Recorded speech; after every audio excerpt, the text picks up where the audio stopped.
Hi everyone. I just wanted to make a small video today. Just talk about the process of system cycling and getting your fish tanks ready to a level where the fish can be added to it. So what happened with us is initially when we got the tilapia, we didn't have the system ready for us to put them in, and we needed to have them here so that we could get we could feed them and get them to a size where we could transfer them from our small system into our big one right here. So initially when we got the fish, we didn't have a system that was ready and cycled to add our fish, and because of that reason, the fish went through quite a bit of stress because the levels of ammonia in the water were quite high initially when we put it in there. So I just wanted to stress on that very important detail, that when you do decide that you want to bring tilapia in and put them in your large system, it's important that you get your smaller system cycled up before you can add them in. So, what are the most important things to remember when you think about cycling? Well, initially, it's very important that you have a good bacteria count in your water. You can do that naturally if you leave the water, cycling with a pump for about two to 3 weeks. It might take about 21 days for the bacteria to occur naturally and get to a point where it can actually really do its job. Or you can buy supplemental bacteria or bacteria colony, if you will, and inoculate those artificial bacteria into the system.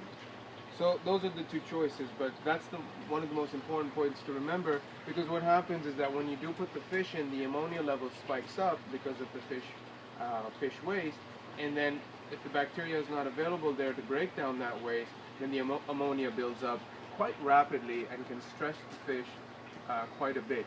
What the bacteria will do is eventually when the colony has established, it's going to break down that ammonia, and it's going to break it down into nitrites, and then after that into nitrates. Now nitrates is the one that the plants use.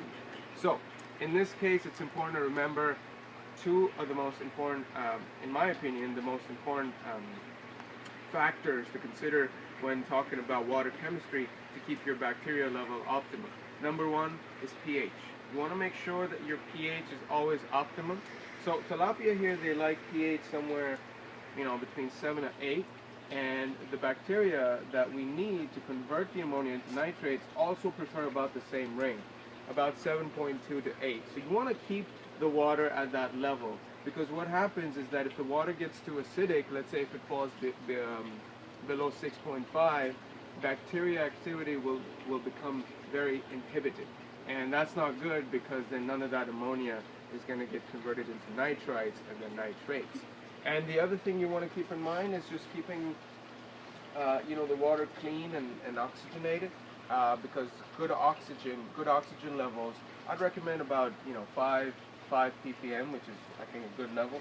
And if you keep that oxygen level high enough, then you're oxygenating the water nicely, and the bacteria can grow quite nicely, and in a few days you'll start seeing them occur and just start doing their job, which is to just convert the ammonia into nitrites and then into nitrates. So those are the few important things that I just wanted to share from the experience that we've had here, because initially when we got the fish, they were stressed out because of the ammonia. The ammonia was just too high, and they were having a hard time feeding. That's what happens. One of the signs to look out for when fish are stressed, they're going to stop feeding. That's the main thing. And when they stop feeding, that means they are under stress. So make sure that you give them enough, good water chemistry so that they don't go through this stress. That's what I wanted to share in this video. Hope you find this information helpful, and please do add your comments on the bottom. Thanks a lot.